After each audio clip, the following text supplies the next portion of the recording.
So this is the normal part A of the Khoodeelaar television channel. It's normal part A because earlier today we started broadcasting a particularly special edition to observe the month of Ramadan, which started this week. And the 33 minutes or so duration actually was devoted to our exclusive analysis, contextual analysis of the revelation during the month of Ramadan of the Holy Quran. And we focused on the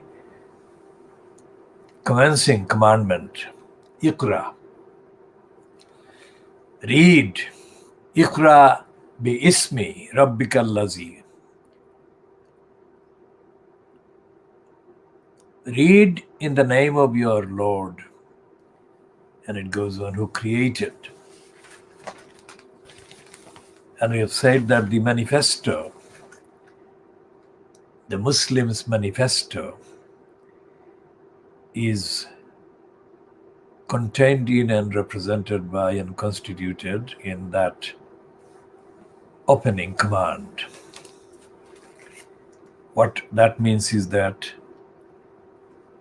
contrary to what the Muslims themselves believe in the main, because of the brainwashing by the couriers of the message that is opposite to Islam, the command actually represents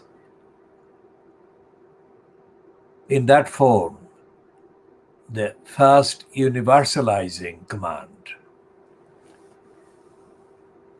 So therefore, in our view, in our interpretation,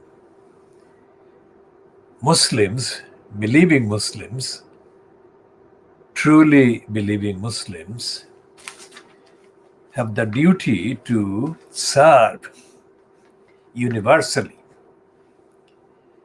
And the first service and the first form of the service is in compliance with the duty to tell the truth and nothing but the truth, and without any discrimination as to who they are serving. That is fact. And the fact is that, the real fact is that Muslims are not doing this. So the ritual of the month of Ramadan, or the rituals during the month of Ramadan, are not in accordance with the commands on Muslims. Rituals, formalities, including bragging and boasting, and including showing off when buying too much food, while the neighbors, next door neighbors, whatever faith or no faith, go hungry throughout the month. So the indulgence by Muslims in these things, boasting, showing off, and being callous and negligent towards the neighbors, must be pointed out and shunned and stopped. The month of Ramadan is not a festival. The opposite. The month of Ramadan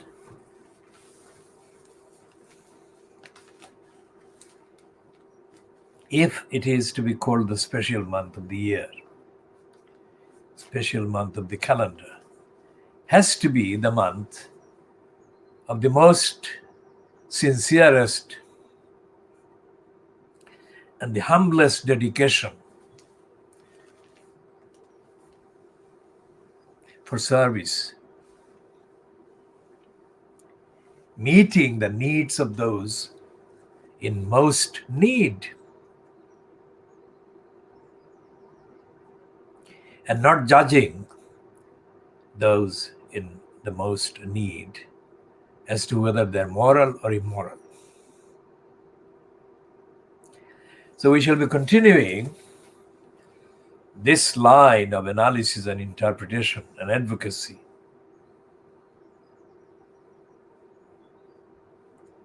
about the duties of the month of Ramadan, during the month of Ramadan. And by extrapolation, the duties must be spread across the rest of the calendar. And Muslims and criminality and corruption and antisocial behavior do not mix, do not go together. Now here is the Financial Times of Wednesday, the 14th of April, 2021. And it has got on the front page two items that we are going to focus on.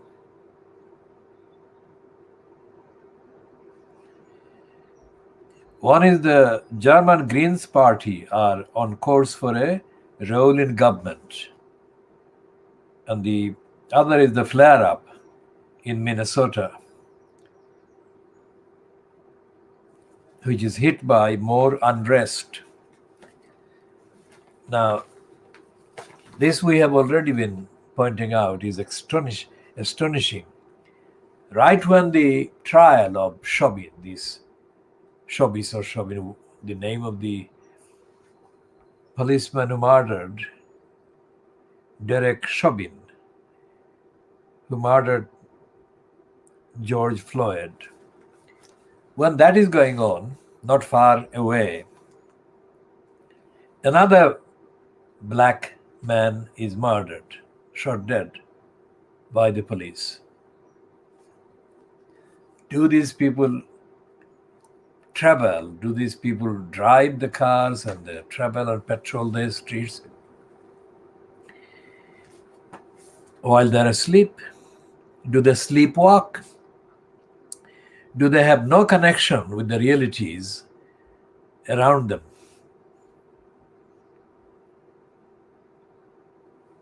I mean, there is nothing like the necessary response by the American political establishment or the media that is needed about racist murders and about the use of lethal weapons on the scale that goes on unabated. And there is no debate really in the corridors of so-called political power that reflect the truth. Whatever happens, and we cannot say what will happen that will stop people using guns in the way that the Americans do. But something will give sometime, we don't know when, that will show the horrors, nightmares caused by this murdering obsession with guns and lethal weapons. And the American media is not doing anything. And by the media, we include the various social platforms and outlets and online channels like this one. Of course, we are not decorated in any way when we broadcast, but we are broadcasting substance and original substance that the decorated broadcasters don't offer whoever is viewing their broadcast. And a note about accessing this one. Our policy is not to follow others, either friends or whatever. And we don't invite people to follow us, or we don't accept requests. So what that means is that we are kind of avoiding, ignoring, and shedding thousands of potential followers and friends every single year. Now that is for a reason. And the reason is to oppose what we can oppose, which is the brainwashing by the platforms that we are using. They kind of encourage in a lunatic way the idea that the more friends and followers you have, the higher your quality or your credibility. That is not so at all. We say and we assert that the contents have to be of the highest quality in terms of the ethics, the morality, the fact, the transparency, the universality, and the democracy. That is the actual measure, not the number of people following or watching this. It doesn't matter. What matters is when what we are saying is accessed, what action is the person watching this is taking. And when we say watching, after saying that we don't invite or solicit kind of viewers and friends, it is still possible to watch by the very nature of the system that allows access by searches, for example. And that is the first route to get hold of what we are saying and broadcasting. And the other point is that we don't entertain kind of chats or communications for the sake of them. But if anyone has got any factual query or point of disagreement with us on the facts, on the evidence, then they can send us by direct message via Twitter the key substance of the factual disagreement. If we agree, we shall agree, but we shall not engage in correspondence. That is not possible and that is not necessary. This particular program, broadcasting online, has been partly, not entirely, but partly linked with the lockdown, of course. But the narrative, the analysis, the factual kind of verification, and the universal moral ethical application and advocacy, these are and have been our very own identity and role and interest and involvement and focus for decades, literally for decades. Again, if anyone agrees, does not agree with this factual statement, is welcome to send us a short evidential communication by direct message, because we know that they will be finding any evidence to contradict what I have just said and what we have been saying before. For various reasons, the movement that is called the movement defending the community in and from East End of London, or from the East End of London, in effect is part of the movement that began in the 1950s, in the mid-1950s.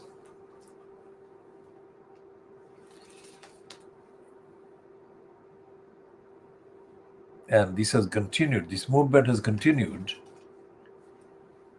to move with the times, but never, ever compromising the principle, universal principle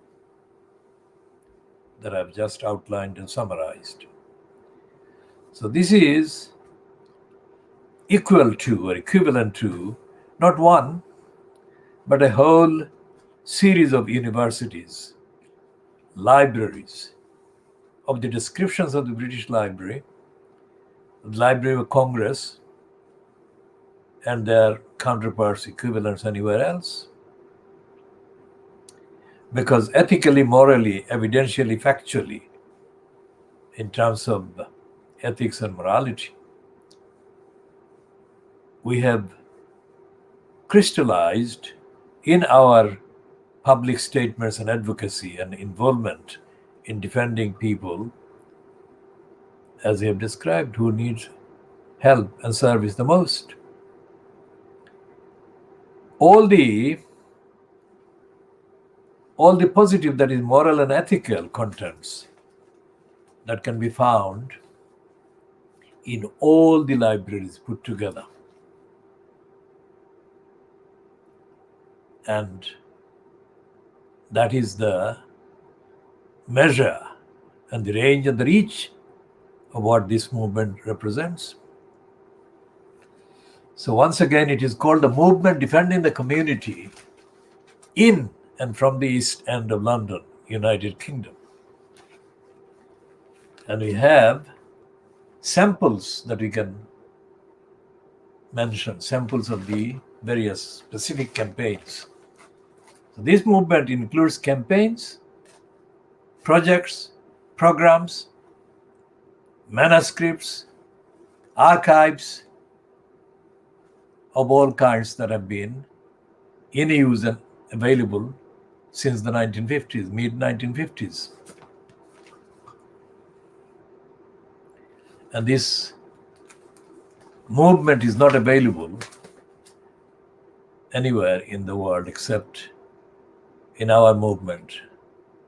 And if we allow any access to the information about the details that are justified and required, only that way can the connection be established.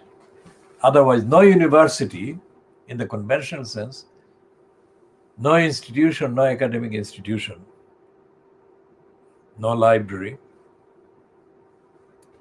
anywhere contains, carries, has the materials, the information, and the outcome and the results and the evidence other than our movement. So we have the A to Z, the list of A to Z of the programs and the activities and the campaigns over the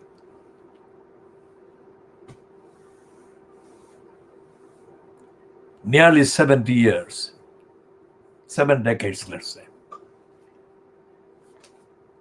cover every known area and discipline of human activity and conduct. So anyone watching this for the first time should make a note of this addition and make a note of what I have said. And we assert that Noam Chomsky would be a part of our activities. Think about what we are saying. Would be a part of our activities. That is to say, we would be examining his entirety of his contributions and others like him.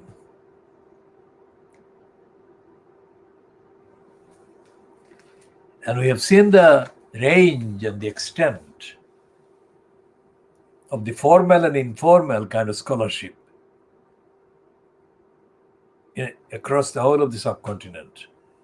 As we said, beginning with the 3 main countries, Bangladesh, India, Pakistan, and then including Sri Lanka, Nepal, Bhutan, and even Burma. And there is nothing going on anywhere that is taking that look that we are taking at events. So, although this particular edition is called the World Exclusive Diagnosis of Fleet Street, World Exclusive applies to our diagnosis of the rest of the mainstream sort of media, or the counterparts of the corresponding outlets and platforms corresponding to Fleet Street, and based in and operated in and from North America and the rest of the other continents. Okay, so when somebody like David Cameron is featuring so often in the Fleet Street papers, newcomers to the study and observation of the events in Britain may wonder justifiably as to whether this is a real kind of exclusive, original scandal. And they may not think that anyone else other than the papers carrying the contents about Cameron's sleaze and corruption may have been involved behind the scenes. Now, evidence suggests that Boris Johnson is benefiting hugely from the focus on David Cameron, because it has added an extra dimension of diversion from Boris Johnson's own sleaze and corruption and failures. Just as the death of the husband of Brenda's, that is to say, the monarch, provided a big entire week of diversion from other problems, main problems. And as the majority of the people we call the gullibles, that is to say, the likes of whom actually voted for Brexit, the likes of whom are most likely to respond to a news item like concerning a Muslim child or a group of Muslim children as describable as the four Bethnal Green schoolgirls, Shamima, Sharmina, and Amira Abbasi, and the other one, Khadija Sultana. Those girls would not be viewed, even in the East End of London, by the gullibles or the gullibles operating from or living in the East End of London, as warranting human sympathy, compassion, solidarity, etc. Not because they are not born in England. They are born in England, but like any other person, but their birth is not the main factor, whereas birth in England is the main factor in other aspects, which I shall come to. Because their birth in England is cancelled out by the dominant force in the minds of the gullibles, who are brainwashed into denying the truth only because the person they are denying the truth to are either Muslims or from Asian backgrounds or Asian heritage, or African background and African heritage. The heritage is intended to be inclusive of the people coming to the UK or appearing in the UK via the Caribbean. African people of African origin coming through the Caribbean islands because of the connection with empire and British imperialism.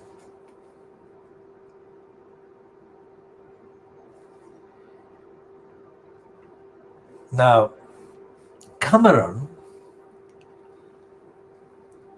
came to Brick Lane area, one main street apart. Cameron arrived at number 28 Commercial Street. Commercial Street is very much near the Aldgate East Western exit and not far from the Liverpool Street, Bishopsgate in the city of London. Cameron came to 28 Commercial Street, which is not far from Commercial Road, which goes all the way from the junction with the Whitechapel High Street and some other roads and streets in the area. It goes all the way to the junction between Burdett Road and East India.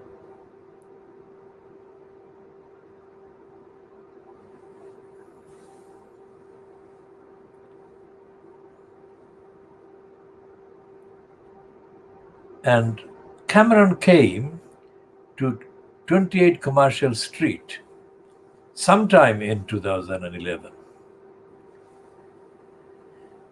And he gave a speech which is very important.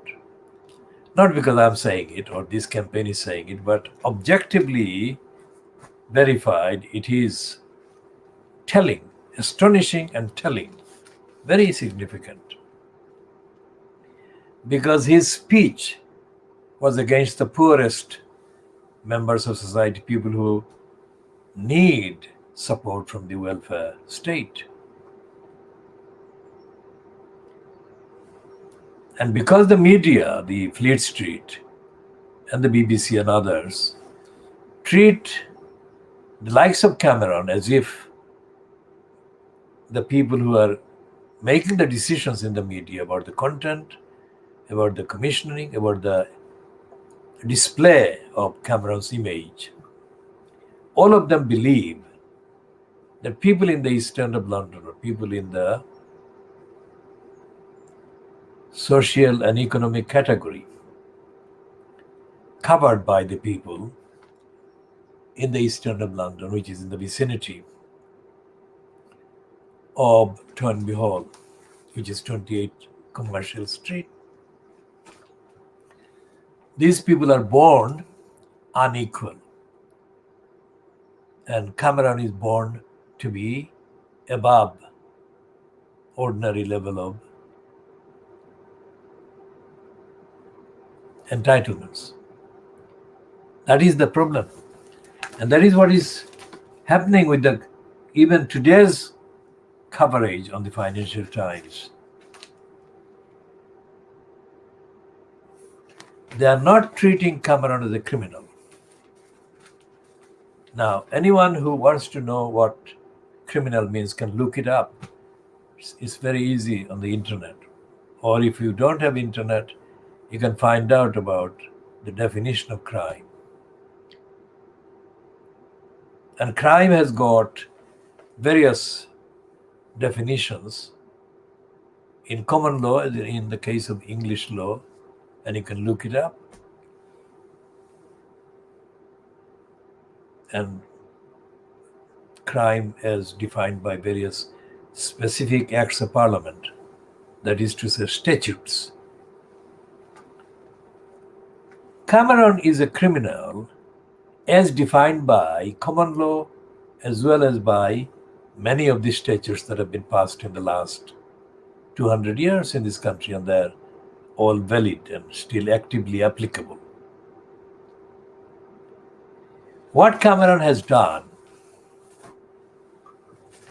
and here the students of constitutional law and constitutions need to see that Britain still pretends to have no constitution. That is to say, no written constitution. There is a constitution which covers all these acts of parliament and common law. But there is not a coded, written code or written set of codes, written list of codes that can be called the written constitution of Britain or the United Kingdom. Again, you've got two kind of names and nouns and pronouns. British or UK. I mean, no other country has got this anomaly. So what I'm saying is that I'm listing lots of anomalies and contradictions all the way, A to Z, that hampers a lot of clear kind of applications of the law. And what they're doing here, although Johnson is enjoying the diversion at the expense of Cameron, Johnson is not too keen to lose the access to abuse of power and abuse of the conventions, etc. So he's not disowning Cameron, because he himself, Johnson,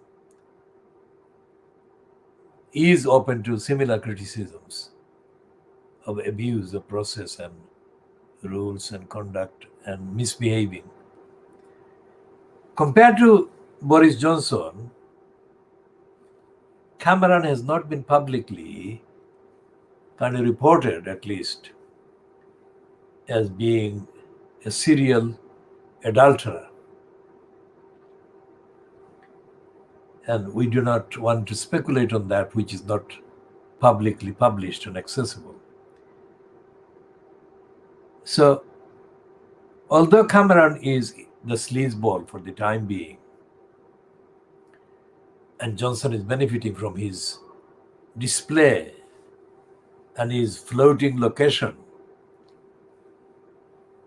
in the sea of sleaze currently, Johnson doesn't want to exhaust the investigation into sleaze, because if it is exhausted, then he will be caught as well. That is to say, Boris Johnson knows that he is only in a public position because there is no real rigor, analysis, and audit for sleazeballs of his description.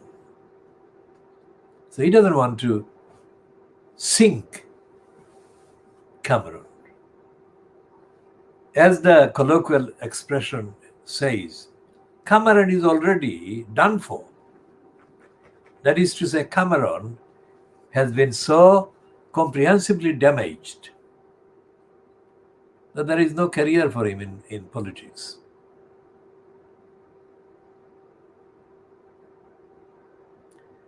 And if there is no career for him in politics, then Boris Johnson doesn't have to be wary about Cameron entering the fray in a political way.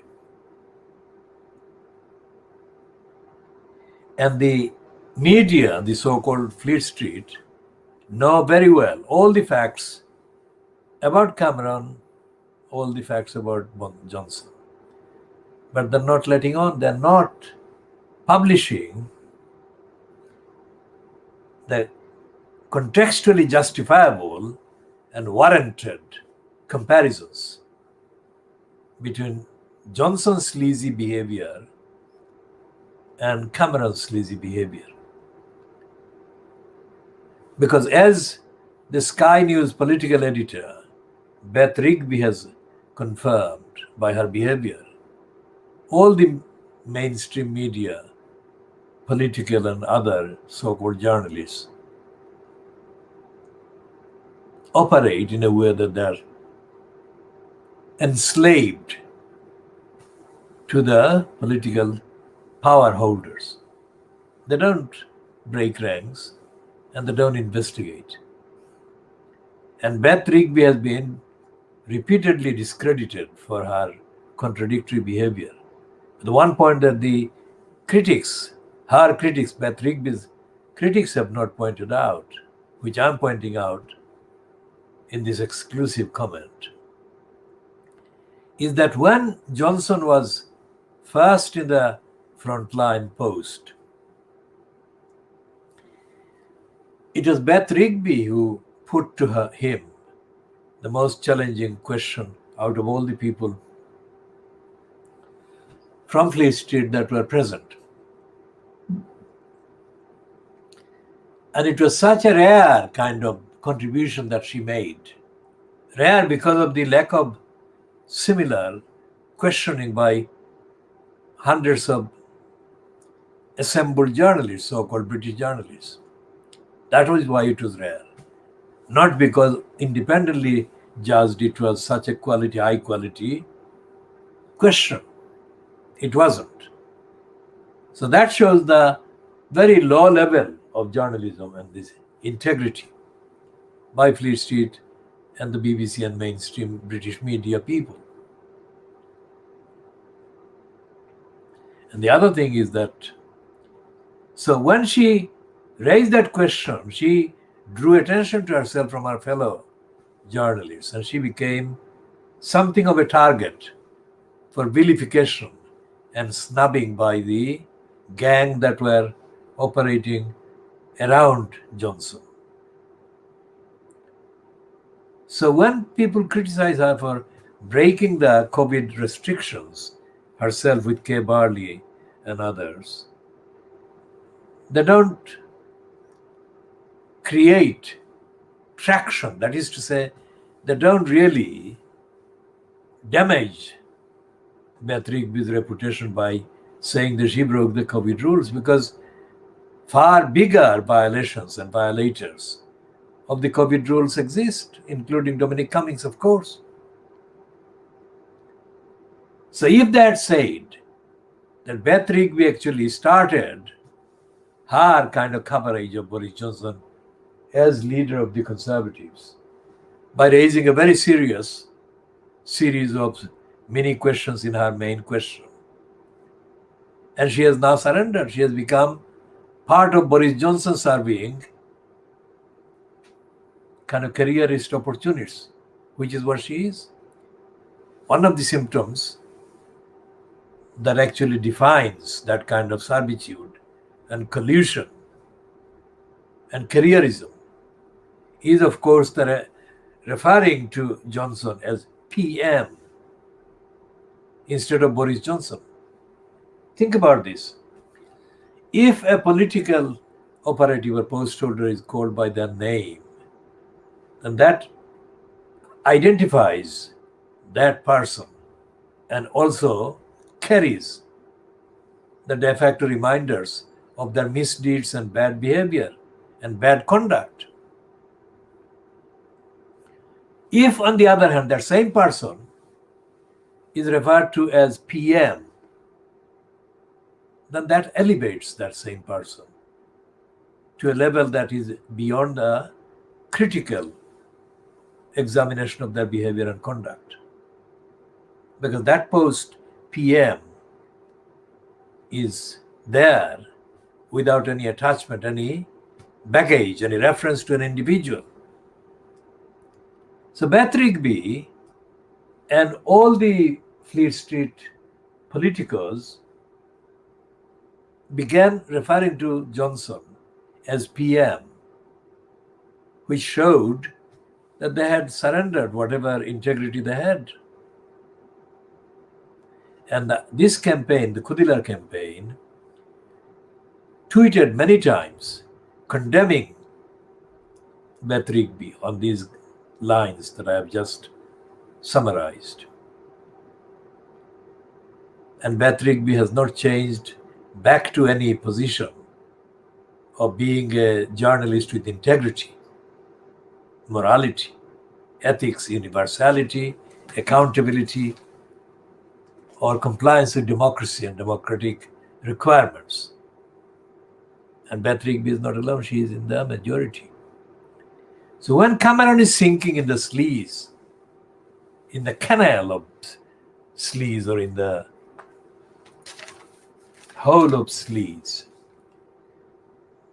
Boris Johnson is celebrating this, each stage of Cameron's kind of exposure.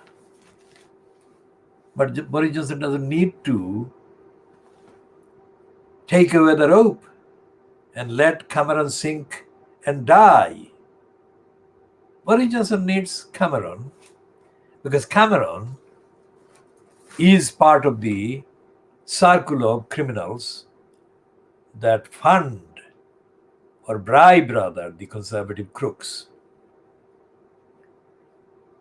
And Boris Johnson needs the crooks' contributions.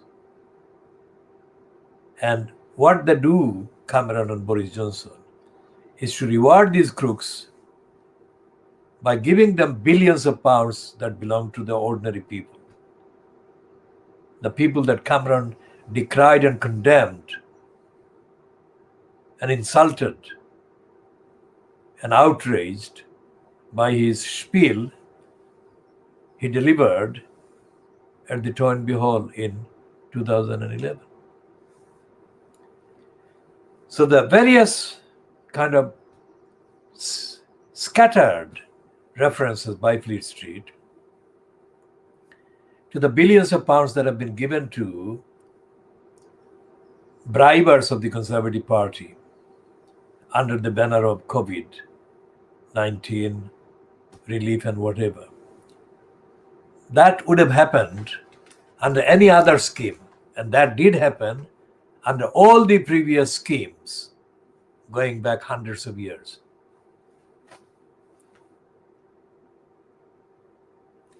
And that evidence is not something I am suddenly disclosing as unique. That evidence is there. All the records, let's say of the last 50 years or the last 100 years. The issue at this moment, juncture, is why then is there no political demand for the prosecution of Cameron and the resignation of the regime fronted by Johnson? And the answer is there is no ideological, moral, or ethical alternative in politics in Britain that actually opposes the corrupt Conservatives. That is the truth. Which is why Keir Starmer is behaving like a politically dead party's leader. He has murdered the party. He has murdered the relevance of the Labour Party to British society. Otherwise, this would have been the ideal week or month for the Labour Party to spell out a scenario of a society that is free of corruption, the political system that is free of corruption, a political system that is fair, the political system that does not allow, let alone depend on bribery, etc., etc. None of these things has been said by Starmer, or indeed by any of his tokenly or tokenistically active so-called frontbenchers or shadow ministers. The only one who has hit the likes of the Financial Times and Fleet Street outlets is Rachel Reeves. Now, Rachel Reeves is the shadow chief secretary, which is a post in the finance ministry, because it's the finance ministry in the UK that has been linked with Cameron's sleazy contacts and abuses and lobbying. But Rachel Reeves's worst or the most kind of critical part of her statement is that she's saying that this inquiry that Johnson has kind of announced into Cameron's contacts is another cover-up. And that the real forum, according to her and the Labour Party, is the parliamentary committee that is dealing with the relevant discipline or ministry. But that's not really, even if Cameron appears or Rishi Sunak, the finance minister, appears before a committee or more than one committee, that won't extract the truth. And even if they were confronted with the truth on a higher scale than the media coverage has been able to point out, that won't make things less corrupt or less criminal or less sleazy.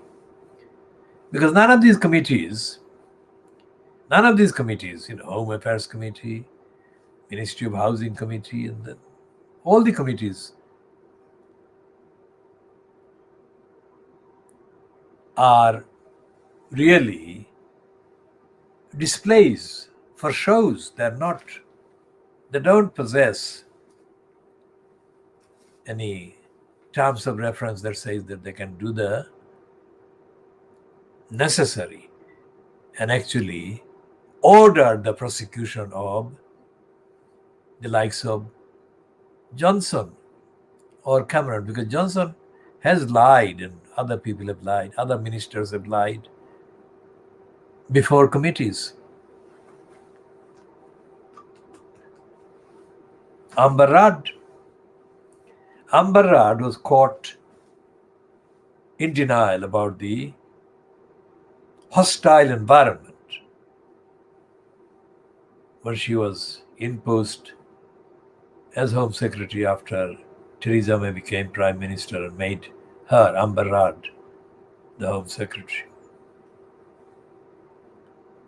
So what you see and what we see and what we have seen for decades, well, you cannot see what we have seen because our campaign and movement are dedicated to observing, understanding, investigating what goes on in the minds and the heads of the crooks in government and the crooks in parliament. We say crooks advisedly. That is to say, we have considered the implications of calling parliament an assembly of crooks. And we find that we are okay to say they are crooks because they are not opposing criminality and corruption anywhere nearly as regularly or as transparently or as effectively as they should do and they can do. So it boils down to going back to those committees, parliamentary committees. Let's talk about the committees in the House of Commons. Let's not move to the committees in the House of Peers. We don't call the House of Peers anything other than House of Peers. And if we call it anything, we call it anything else, we do so by using quotation marks. So like, for example, the House of Lords, we use within quotation marks because we don't believe in the use of the word Lord or Lords about any human being whatsoever, wherever they are. And House of Peers is perfect and usable. So going back to the Financial Times, and there, because the Financial Times in the current kind of last 5 weeks, let's say, the Financial Times has been leading the way in asking questions of David Cameron. Not the others, like even including the Guardian, they haven't. But what we are saying about the Financial Times and what we have been saying about the Financial Times and its involvement as another Fleet Street kind of platform, letting the crooks get away, is that they are not telling the whole truth, even the truth that they know. So they've got 4 items today about the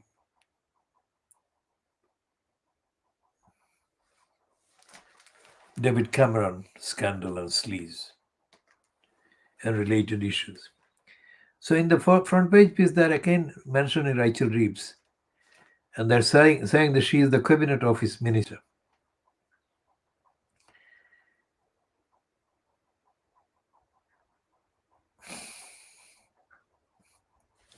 And she's being quoted as saying that the latest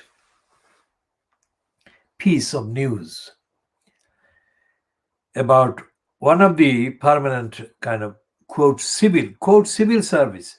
We don't believe that they are civil and they are doing any service, because we say that they are uncivil, literally, and look it up, uncivil, and that they're not engaged in service, not especially engaged in serving the public.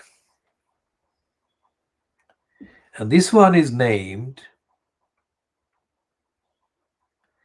as Bill Crothers. Now the reference to him is preceded by this introductory paragraph in the Financial Times, which reads, "The government is under fire over a lack of transparency after it transpired that a former Whitehall chief procurement officer started work at failed supply chain finance group Green Seal Capital, while still a civil servant." Now, in that paragraph, there are too many prevarications. That is to say, that paragraph by the Financial Times is written, I'm sure, after considerable internal consultation about the law and legality. Because they are describing this criminal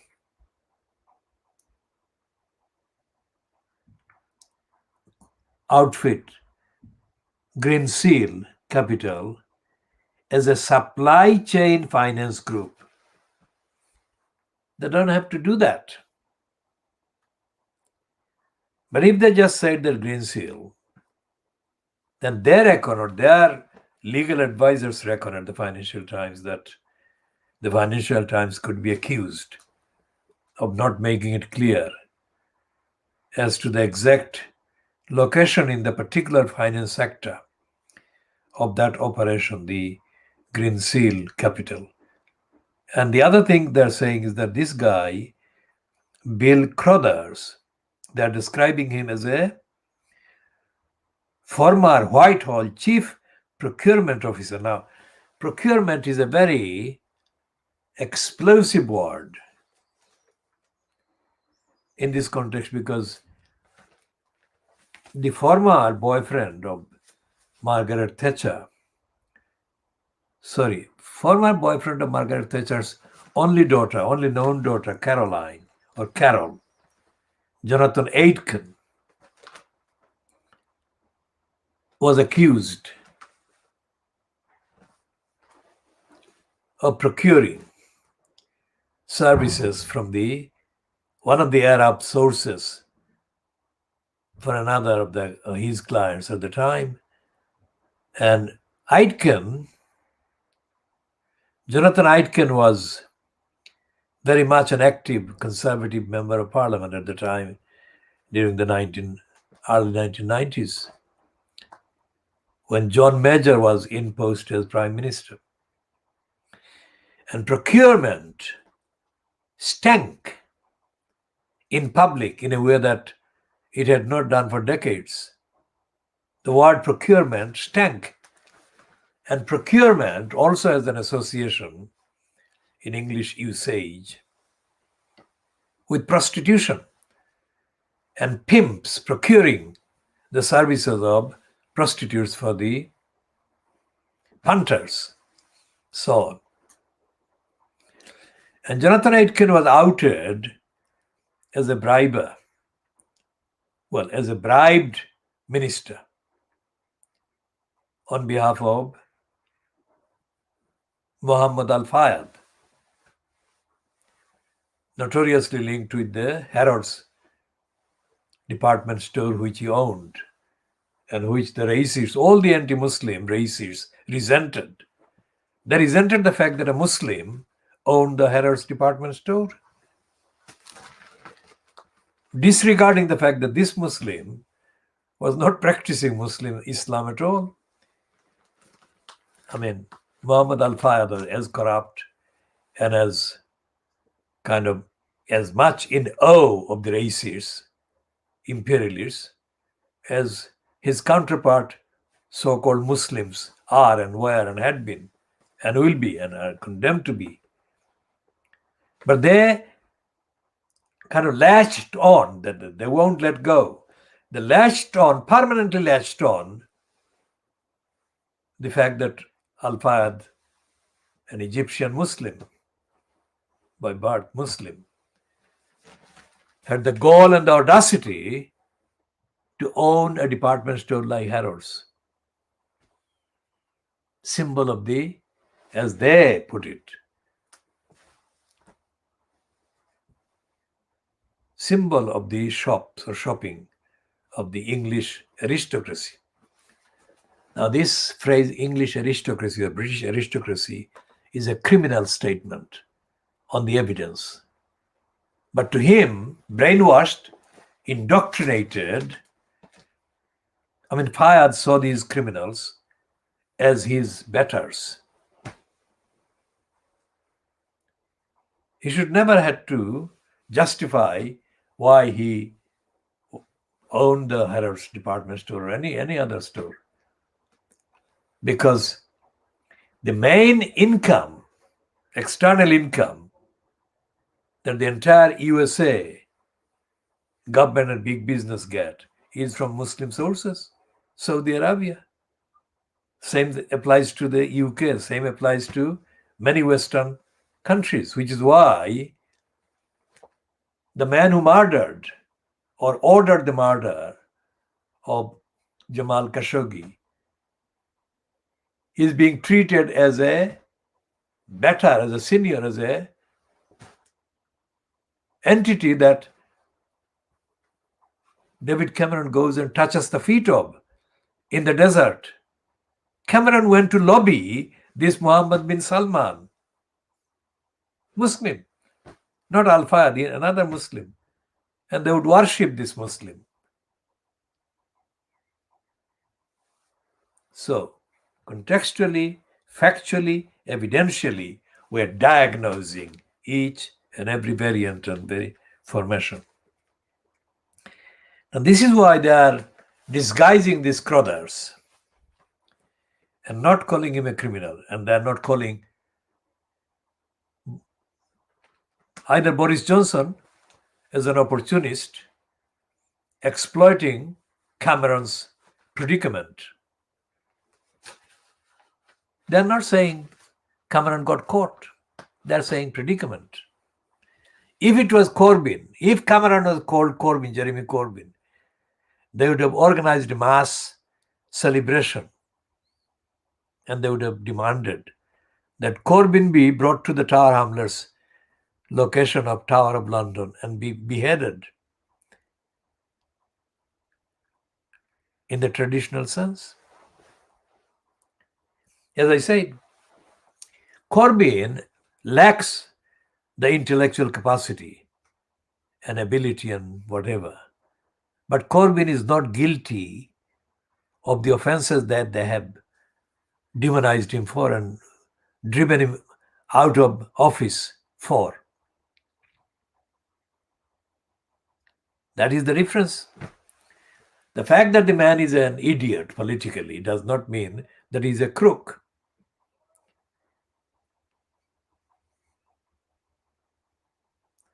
But they have called him worse than a crook. Just as Trevor, the terrible Kavanagh, the Scottish-born agent of anti-Scottish racism at the scum, blamed the 12 or 13 parents in Batley, West Yorkshire,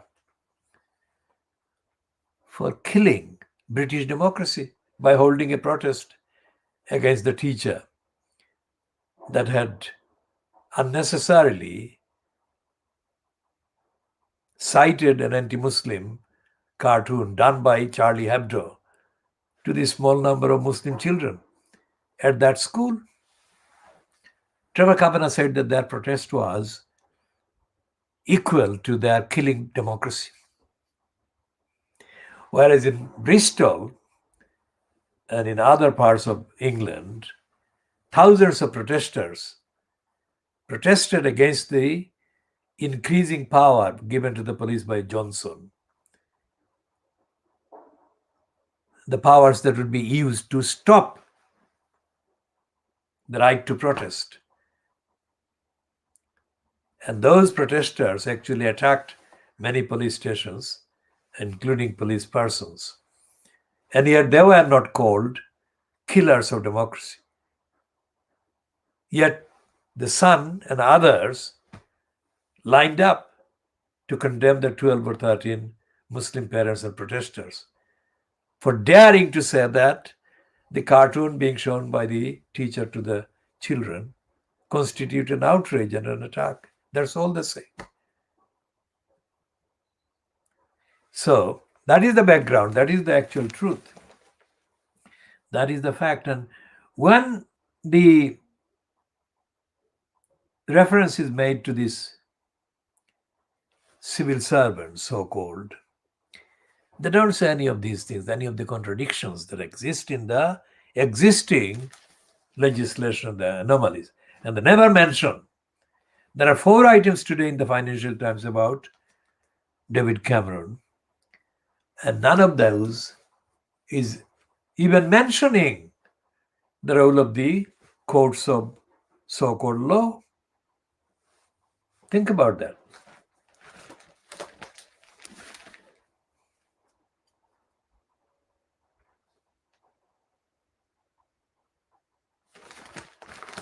And the Labour Party is mentioned in one of the items on page 2. It says,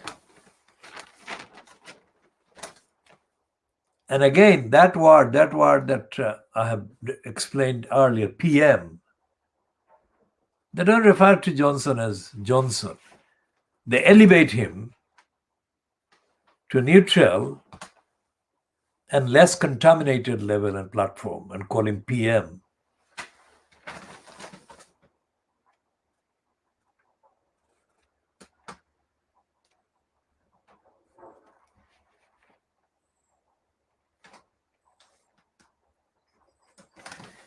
And there is a big piece on the Financial Times, page 3. And on the right is, of course, Rachel Reeves. Now, Rachel Reeves is a racist anti-Muslim. So therefore, we don't have any objective, neutral things to say about her because she is prejudiced in a critical way because she is a racist anti-Muslim. She's not going to condemn the anti-Muslim role of the Saudi regime that Cameron has been cozying up to. And this Financial Times piece is completely dishonest. Not only because of the fact that one of the 3 writers, the first one, Sebastian Payne, is a proven moron. He's a proven racist moron that I know of. Well, I've known several Financial Times morons, but this one is a kind of contemporary moron. He couldn't even get his spelling right when he came to Tar Hamlets and was part of a gang of Fleet Street linked quote journalists. I think he was then at the time he was employed at the Spectator. He came to Tar Hamlets in 2014 and he was the second one, I think, after the Fleet Street linked criminal, racist, who had actually posted some photos on the internet about Lutfur Rahman holding a gathering of supporters somewhere near the Stepney Green School. And the whole kind of coverage of that display by Lutheraman and his corrupt supporters and ignorant supporters constituted another addition to the misinformation and the lying and disinformation at the expense of the ordinary people in Tower Hamlets who had nothing to do with Lutheraman. The people who were shown in that picture were, of course, among the ordinary people, but they were the ordinary people who regularly featured as objects to be displayed by the propagandists that wanted Lutheraman to be in that corrupt post. None of the people that were exhibited in that kind of gathering, and that was in 2014, remember? None of those people exhibited for the continuation of Lutheraman in that corrupt post none of those people has made publicly, as opposed to personally, any comment about Lutheraman's corruption. Now that is on the facts. I'm not making it up.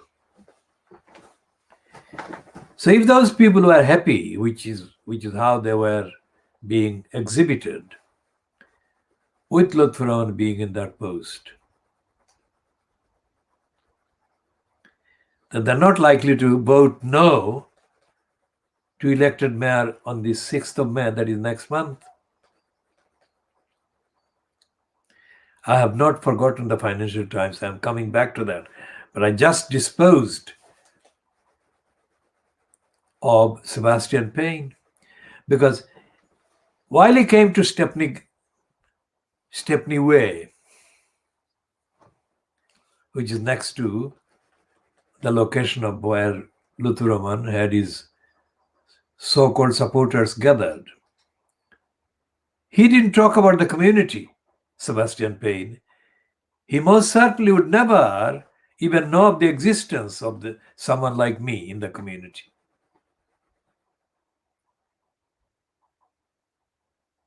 So it's an emptiness. And they don't recognize the people in the borough, people in the East End of London. As I said before about the dark-skinned Muslim that was spotted by me in Quaker Street being filmed by a racist as part of the propaganda against Muslims by using the location Quaker Street off Brick Lane, not about the people in Brick Lane. The Brick Lane was identified as a permanent producer of radicalism, Islamic radicalism. That was the mythology Fleet Street created and fed off. Not true. There has been no radical activities in Brick Lane that I know of over the last 5 decades.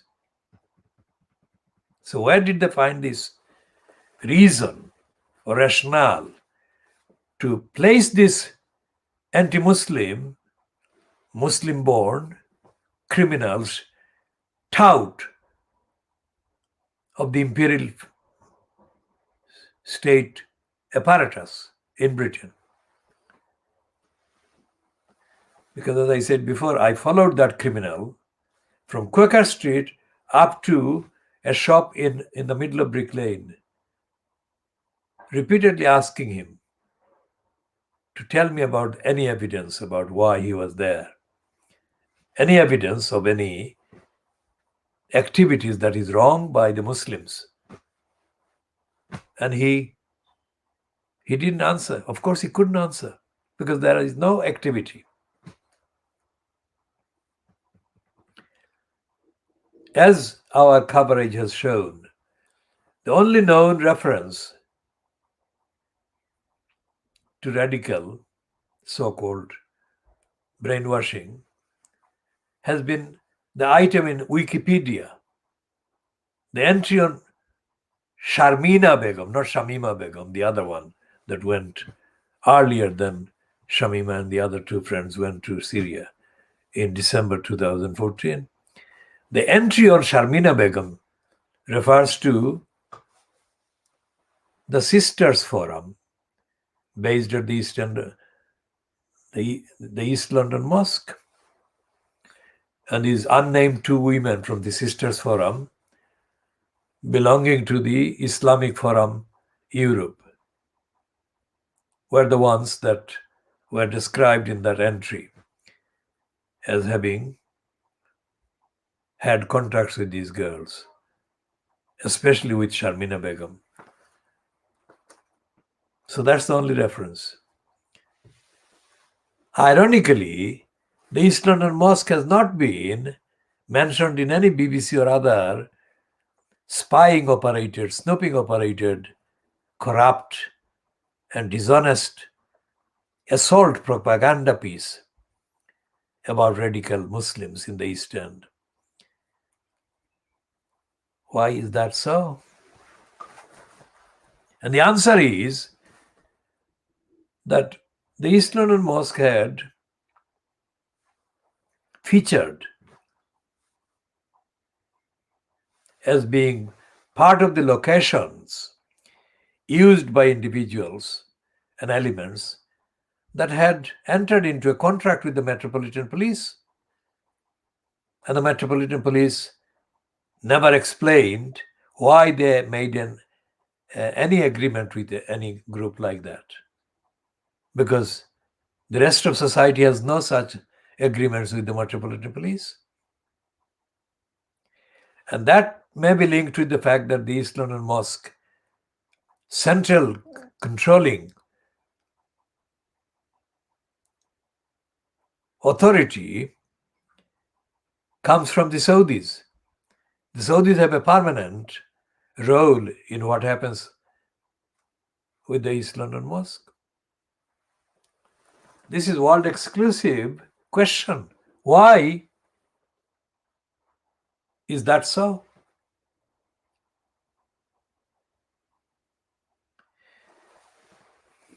And you draw your own conclusions based on all these facts.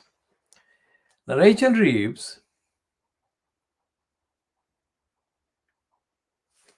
says that the Boardman investigation has all the hallmarks of a conservative cover-up.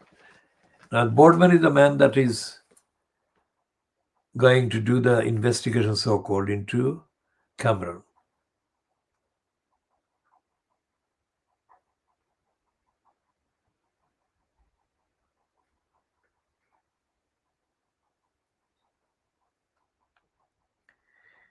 And the role of the Conservative MPs in blocking a Labour Party call for a parliamentary select committee examination of Cameron or investigation of Cameron's behavior, etc. Now, that is the most that the Labour Party has done. And she's saying that it's a Conservative Party kind of corruption. Well, she's not saying corruption. The word corruption is not there. She's saying it's a cover-up.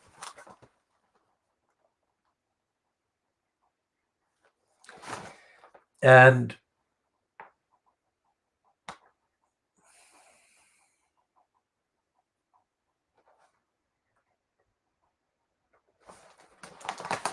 the Financial Times puts Rachel Reeves, the kind of caption gives away the Financial Times' idiotic position. It says, under scrutiny, Rachel Reeves, Shadow Cabinet Office Minister, is leading opposition calls for a parliamentary inquiry into David Cameron's lobbying for Greensill. It's not right, the phrase David Cameron's lobbying for Greensill. This is wrong, misleading. Of course, it is included on the list of things that he has done, the wrong things that he has done. But this is only one of dozens of wrong things that he has done, and dozens of wrong things that the Conservative Party has done and is continuing to do. The fact that the Conservatives said that they didn't want a parliamentary inquiry into David Cameron, whatever he did, is not explained by the Financial Times as being completely unconstitutional and illegal. So there is no reference to the law. Remember, there is no reference to the law. There is no references to the laws that Cameron has been breaking. So let's see what else we can find.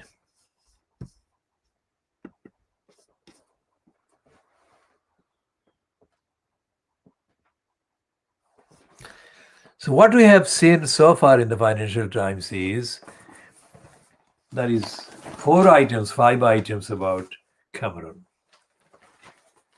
but they are all shallow. And the item that is based on Rachel Reeves as one of Keir Starmer's kind of shadow ministers.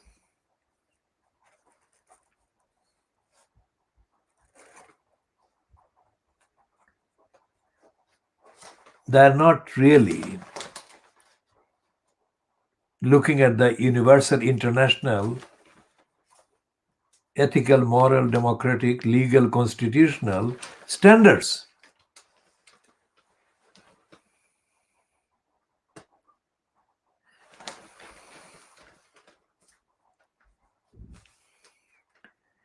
And this item by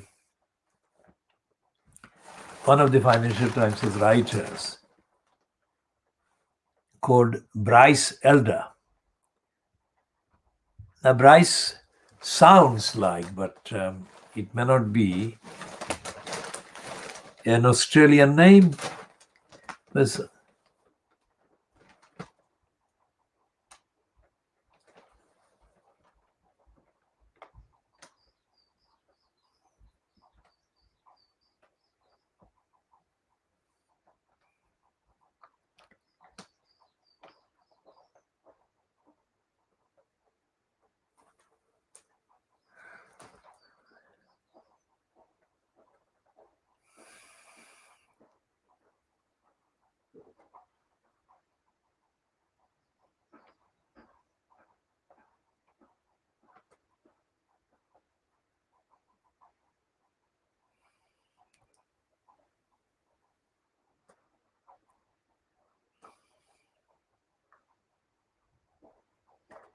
Now, this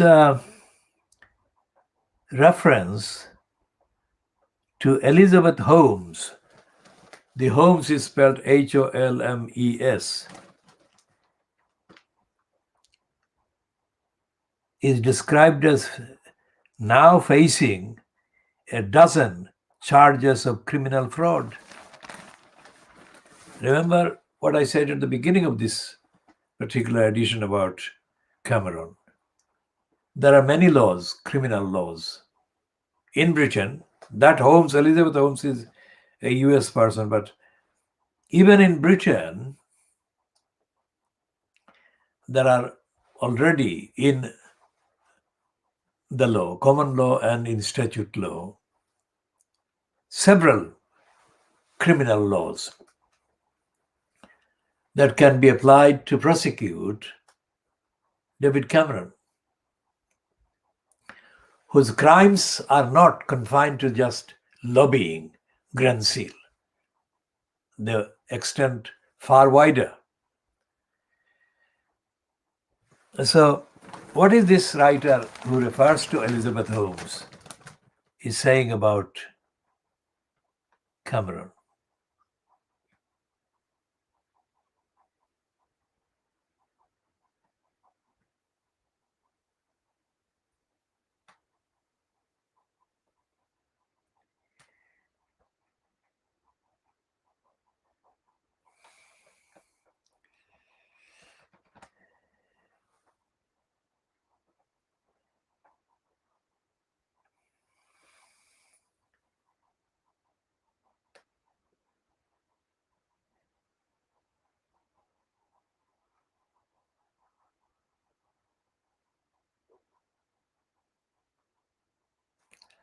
And this piece is stupid.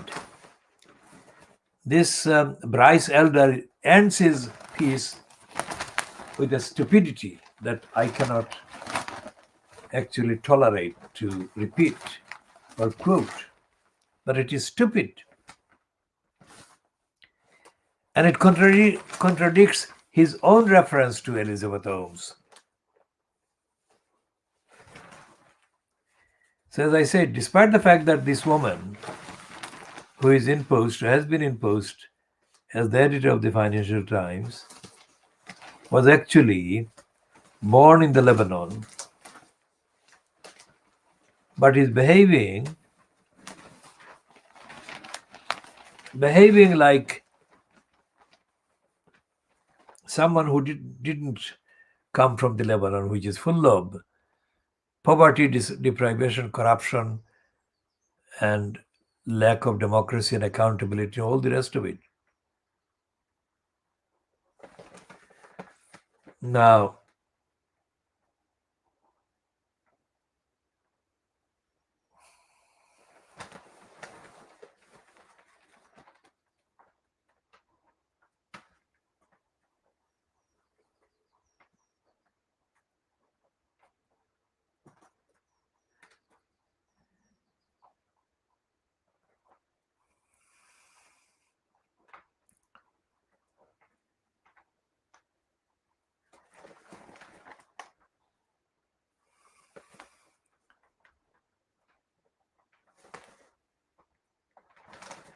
and the Financial Times has really given up on editorially condemning Cameron and Johnson.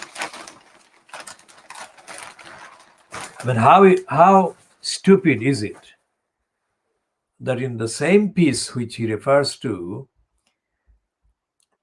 Elizabeth Holmes facing a dozen of criminal fraud charges now for her past actions in hiring the likes of Henry Kissinger, etc., that this writer in the Financial Times doesn't refer to the presence, availability of English criminal law to prosecute somebody like Cameron and Johnson. That gives the game away. And Rachel Reeves is not talking about criminal law either. So if you look at all these real sources, so-called, of comment and information and opinion, you can see that they constitute together emptiness. That together they are empty of substance. So the people who are kind of outraged by the behavior of these criminal gangs, also known as governments, cannot expect any end to this criminality.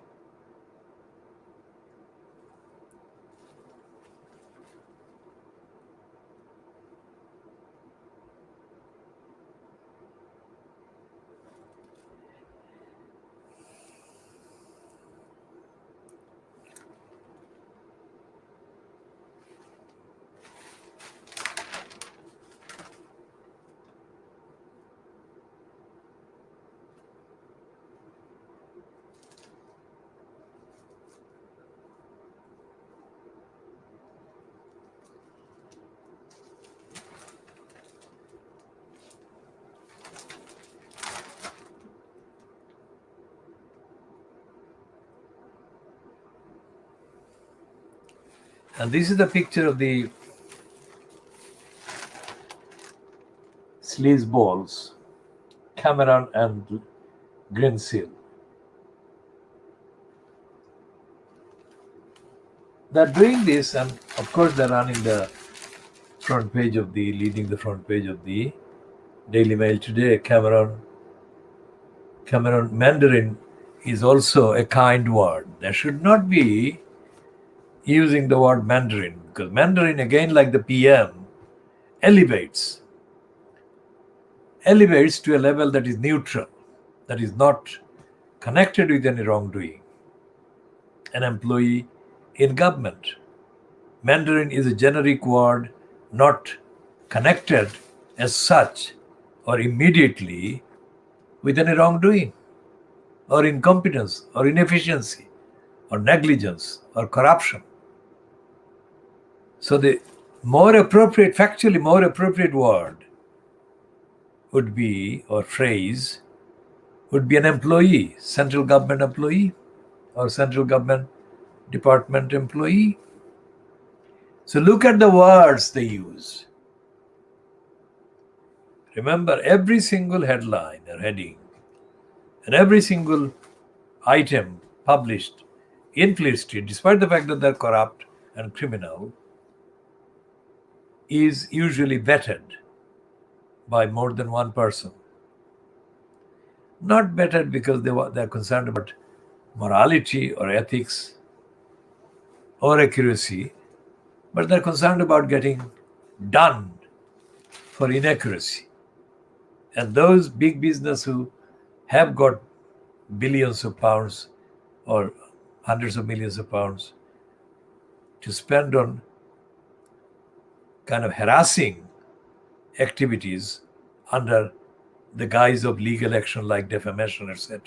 They can afford to attack the Fleet Street papers indirectly. They can't deny, like Lex Greensill or Greensill cannot openly, directly deny all this stuff that has been published about him. But he can, and his types often do use the court system as a diversionary kind of field to kind of divert attention from the main wrongdoings. So this item in the Daily Mirror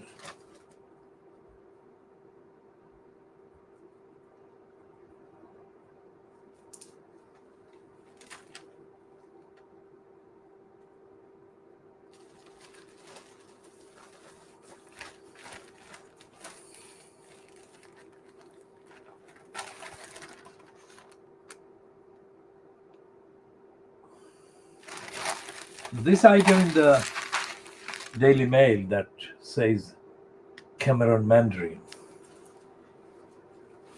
it should not be headed in that way. And the fact that it is headed in that way gives away the game about the contents itself in the story. Because they're not admitting, the Daily Mail, which is running this big headline, is still not admitting that the permanent staff in central government departments are essentially corrupt, that the ministers are corrupt, that the prime ministers are corrupt. That's not what the Daily Mail is saying, which is actually hiding the truth and contradicting. So while you see a lot of noise in Fleet Street with big headlines about Cameron sinking and sleaze, don't believe the hype. They're not going to sink him. And then you've got what is the Sun saying? The Sun is not talking about Cameron, not on the front page.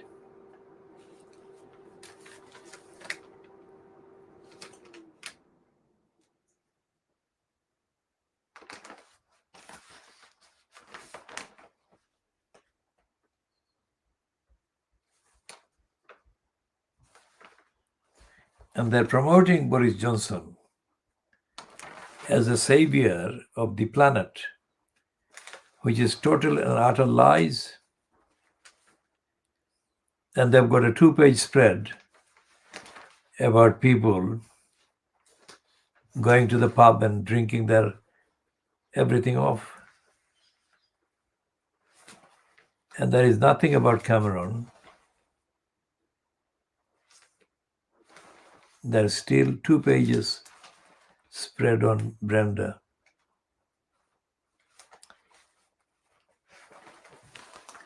And they're boasting the sun.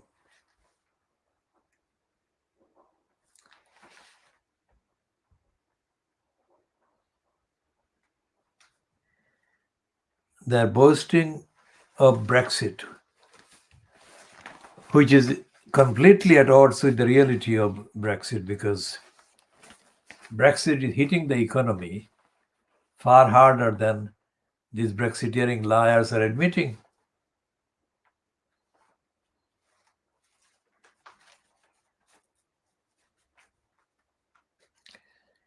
And the Scientologists are being blamed for breaking up a marriage of somebody.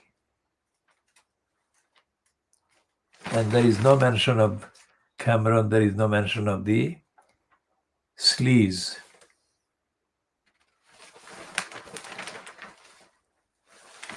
Until page 18, which for the Sun is almost the last section of the paper.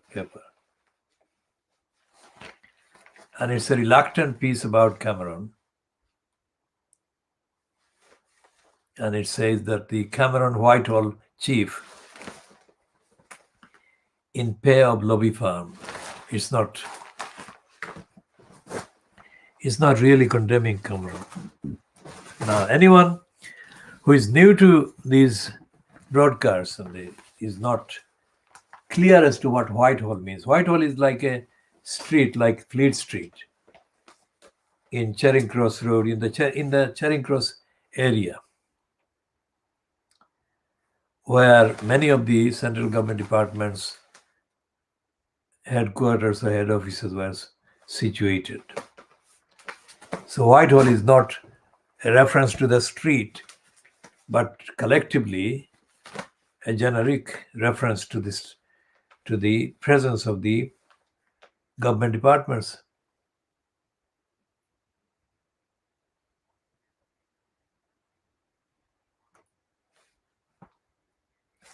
Now here is an obvious headline on the front page of the Times today, 14th of April 2021.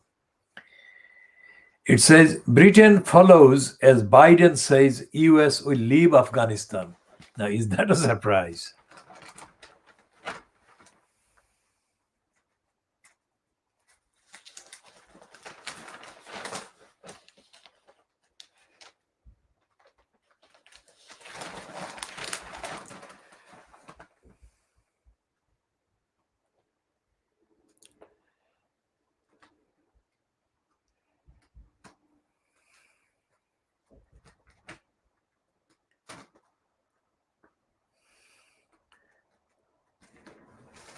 Now, an Indian member of the House of Peers, who is a commodities and shipping tycoon, who has donated £1 million to the Conservative Party, including £145,000 since Boris Johnson took office. And this man, his name suggests that he is from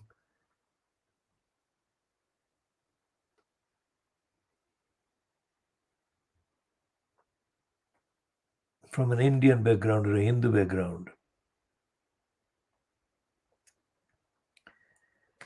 And he's possibly, he could be from a Sikh background. It's quite possible. Now, what this detail, I mean, he's being sued.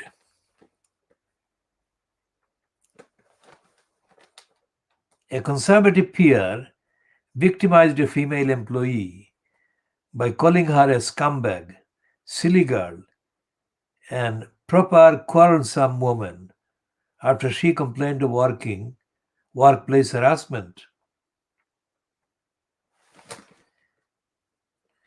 Now, what is his profile in the Times saying about him? It says, Lord Ranger, within quotation marks, we say quotation mark, we're quoting the whole bloody thing, has put gender equality front and center of his public persona. The conservative peer, otherwise known as Rami Ranger, was born in an Indian refugee camp 20 days after the death of his father, who was killed in riots during the partition. He was raised by his mother, who had 7 other children and was unusual at the time in having received a formal education. During his maiden speech in Parliament on International Women's Day in March last year, the father of 3 daughters said, "I pledge my time and resources to support eradicating the mistreatment and gender inequality suffered by women across the globe." Unquote. He credited 3 women who had shaped his journey from poverty to peer and owner of a commodities company with a turnover of £140 million. The first was his mother, the second was his wife, and can you believe this sick making kind of supplication and whatever. First was his mother, second was his wife, and the third was Theresa May, who ennobled him in her resignation honors. He said, "Without the support of these wonderful women, I would not be standing today here as a proud man." Ranger was appointed chairman of the Conservative Friends of India in 2018. He was appointed OBE in 2005 and CBE in 2016. He has quite a wide range of supplication, surrogation, brainwashing, and corruption in his record.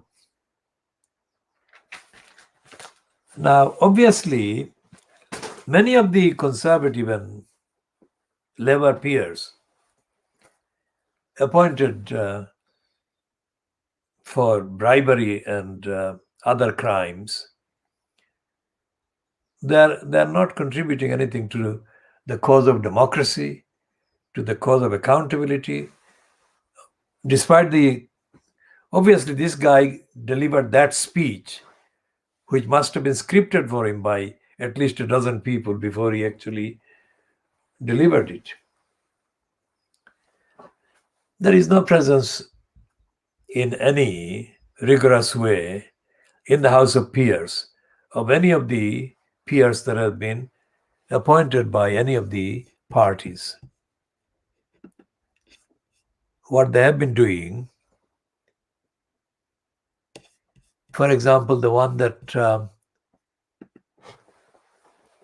have been seen, they have been totally partisan and stupid. And this is an abuse, not just the type of the abuse that Paula Manzila-Uddin has been kind of identified for perpetrating, but the crimes of lying, pretending, and distancing themselves from the community that they belong to. For example, this guy, Ranger, is an Indian. But while on the floor of the House of Peers, he would never imagine himself as being equal to ordinary Indian people in Britain. And the same applies to others of his kind of ethnicity, nationality, faith backgrounds. And the same applies to the ones with Pakistani and Bangladeshi background. Who is the Bangladeshi background one? Because it's Paula Manzila-Uddin, isn't it? So it's a disgrace, the House of Disgrace, the House of Peers. That's where the disgraceful ones get appointed to. How long before Paula Manzila-Uddin was made a member of the House of Peers? She was made a member of the House of Peers, let's say, in the early part of this, the last decade, let's say. We can check that one. But I said to somebody, whoever that person was, in the mid-1980s, that Paula Munzilauddin was a crook. Now, how long was it? Almost 20 years before she was caught as a crook.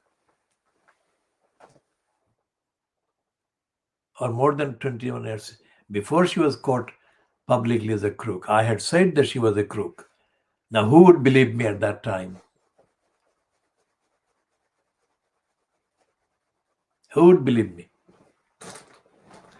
I had no personal agenda against her. And I had no need to have an agenda against her or anybody. I can only say that anything I say is entirely factual and truthful. No motivation for any agenda. The only motivation is to share, telling the truth, share with society, anyone viewing this, to tell the truth about politics, about society, about criminals in posts as prime ministers, shadow ministers, members of parliament here, there, and everywhere. And in the context of East End of London, the current campaign, if it is going on, to vote no to the corrupt post of elected mayor when the vote takes place on the 6th of May this year. Stop the corrupt post of elected mayor in Tower Hamlets.